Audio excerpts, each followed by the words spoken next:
이강인이 3호 도움을 기록했지만 파리 생제르맹의 리그 우승은 다음 경기로 미뤄졌습니다. PSG는 프랑스 파리의 파르크 대 프랭스에서 열린 리그앙 31라운드 르 아브르와 경기에서 3대3으로 무승부를 거뒀습니다.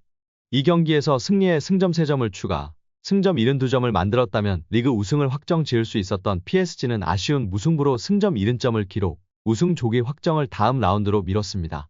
다만 리그 2위 AS 모나코가 29일 있을 리옹과 경기에서 승리하지 못한다면 PSG의 우승은 확정됩니다.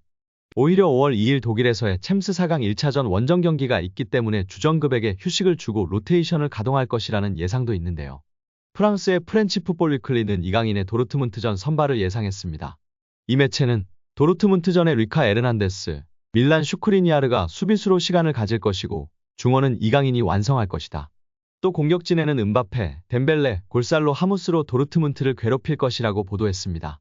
또 프랑스의 르파리지앵도 도르트문트전 베스트 11을 전망했는데 이강인이 포함됐습니다. 이 매체가 전망한 선발 라인업은 골키퍼 잘루이지 돈나룸마, 수비 아치라프 하키미, 밀란 슈크리니아르, 리카 에르난데스, 누노 멘데스, 중원은 이강인, 마누엘 우가르테, 파비안 루이스, 공격 우스만 덴벨레, 곤살로 하무스, 킬리안 은바페로 구성됐습니다.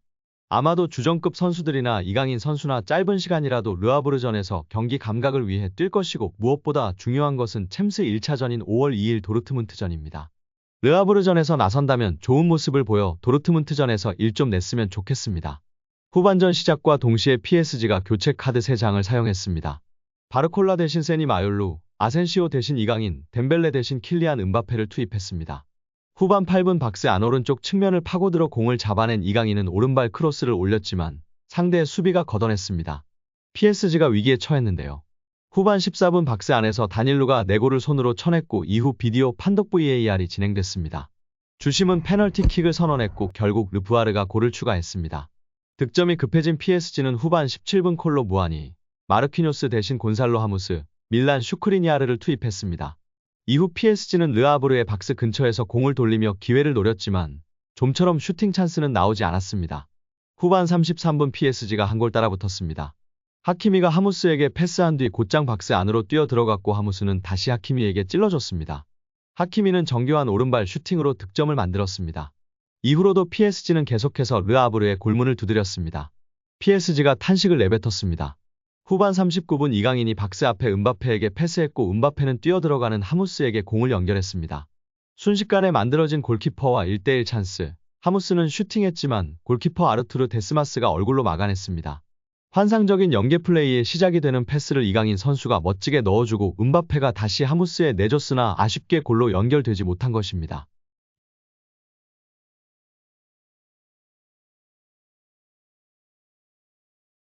이대로라면 패배가 짙어지는 분위기였습니다. 후반 추가 시간 6분이 주어졌습니다. 추가 시간 5분 이강인이 공격 포인트를 기록했습니다. 오른쪽 측면에서 공을 전달받은 이강인은 채찍 같은 왼발 크로스를 올렸고 하무스의 머리에 정확히 배달, 강력한 헤더로 연결되면서 골망을 흔들었습니다. PSG가 동점을 만들었습니다. 경기 막판까지 득점을 노린 PSG지만 경기는 3대3 무승부로 마무리됐습니다. 경기 종료 후 평점 전문 매체 폼몹은 양팀 선수들의 평점을 공개했습니다. 이강인은 45분만 소화하고 7.2점의 괜찮은 평가를 받았습니다.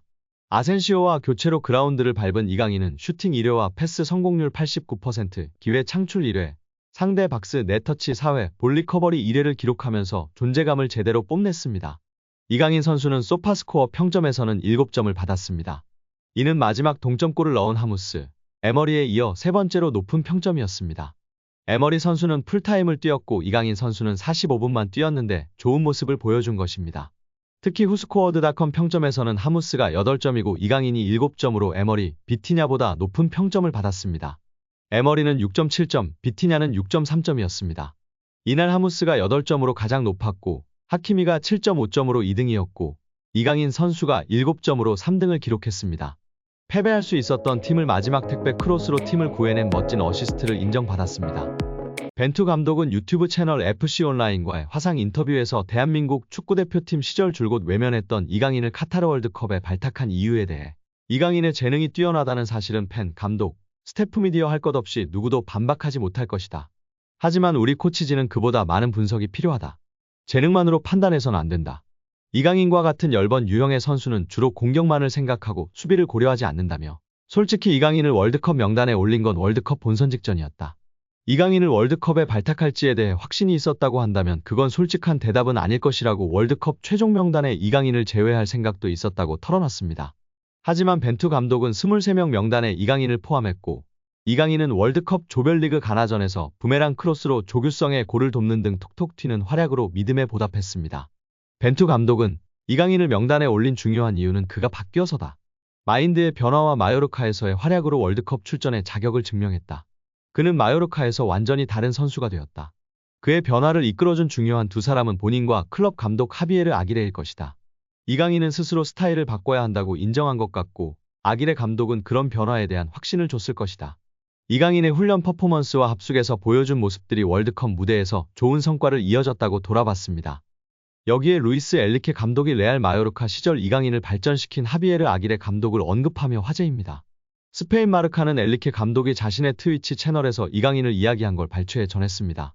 엘리케 감독은 아틀레틱 빌바오와 레알 마요르카의 코파델레이 결승전 이야기를 했는데 한 팬이 이강인 성장 관련 질문을 하자 아기레 감독 공이 크다고 말했습니다.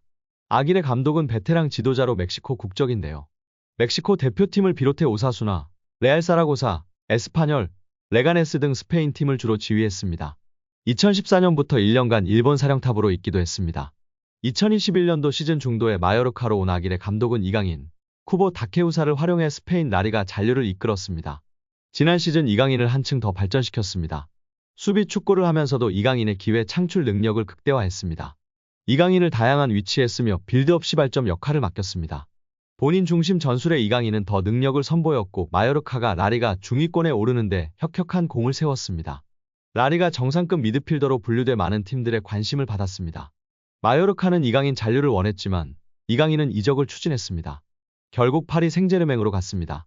PSG 사령탑 엘리케는 이강인을 적극적으로 활용했습니다. 이강인은 우측 공격, 중앙을 오가면서 PSG의 귀중한 옵션으로 자리매김에 활약하고 있습니다. 엔리케 감독은 이강인을 보면 마요르카의 아기레 감독 위대함을 보여준다. 아기레 감독 덕분에 이강인이 많이 성장했다. 이강인 공격 능력은 매우 좋은데 수비적인 부분을 배울 필요가 있었다. 이를 아기레 감독이 가르쳐줬다. 아기레 감독 아래에서 이강인의 수비 기여 능력이 커졌다. 이강인을 지휘하는 다른 감독들이 그 덕을 보고 있다고 전했습니다. 여기에 국내 축구 전문가는 이강인이 프랑스 매체의 혹평을 받고 있으나 객관적인 시선이 아니라고 주장하며 화제가 되고 있습니다.